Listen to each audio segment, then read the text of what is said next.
Izin, kemarin kan sempat ramai di media sosial ya Pak yang di-upload Bang Jack soal Hercules gitu Pak, yang menantang Pak Dir sampai akhirnya dia minta maaf. Izin tanggapannya Pak Dir. Terima kasih. Oke. Bisa pelan-pelan jelaskannya rekan-rekan sekalian ya. Yang pertama rekan-rekan sekalian, setelah viral tiba-tiba Hercules minta maaf ya. Sebagai insan beragama, kalau orang minta maaf ya kita maafkan ya.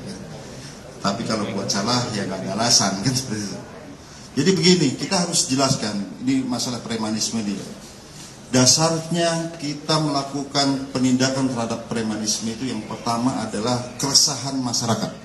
Itu ada yang namanya fenomena silent sound, suara-suara diam. Kadang-kadang mereka ini ya, korban-korban ini menjadi korban cuma takut untuk melaporkan, itu dari dulu seperti itu.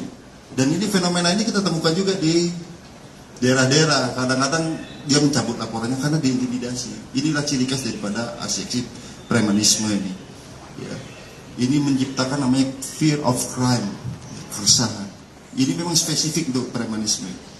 Dan kemudian untuk kasus Hercules ini perlu kami ralat ya. Dia bukan 2 kali sudah ditangkap oleh tim kami, salah ya. Sudah 3 kali. Ya, pertama kasus melawan petugas, di mana saat itu tahun 2013 ditangkap di Jakarta Barat. Kita bagi tugas saat itu Polres Jakarta Barat melakukan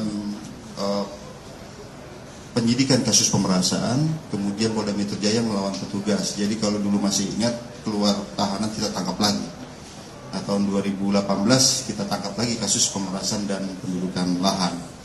Nah, selanjutnya rekan-rekan sekalian, ya, tentunya ini tidak boleh terjadi terhadap ancaman-ancaman perlawanan terhadap petugas, karena pada dasarnya tidak pernah ada tendensi pribadi dalam mengungkap kasus premanisme, tidak ada.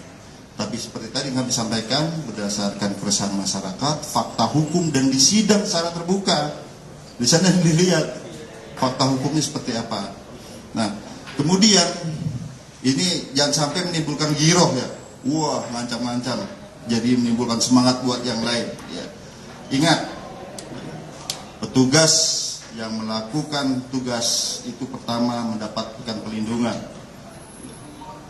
Mulai dari pasal 49 sampai 51 di sana, ya, notwear, apabila melakukan dalam rangka tugas jabatan tidak dapat dipidana.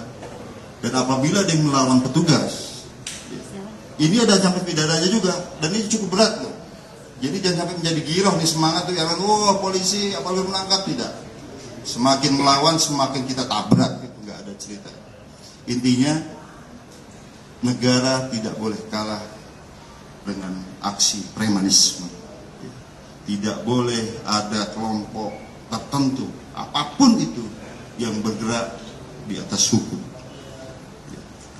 Apabila yang mereka menghambat atau melawan petugas dalam melaksanakan tugasnya, semakin melawan semakin kita tabrak, itu tidak ada cerita. Tidak boleh aparat takut terhadap ancaman-ancaman. Nah sekarang kalau misalnya polisinya takut, gimana mereka ngancam masyarakat? Ya selama ini ada namanya fenomena silent sound itu. Benar, ini terjadi di lapangan. Kadang-kadang sudah lapor, dicabut laporannya, takut. Ini tidak boleh terjadi. Tidak boleh terjadi ada namanya fear of crime, keresahan masyarakat dan sebagainya. Cukup ya? Oke, terima kasih.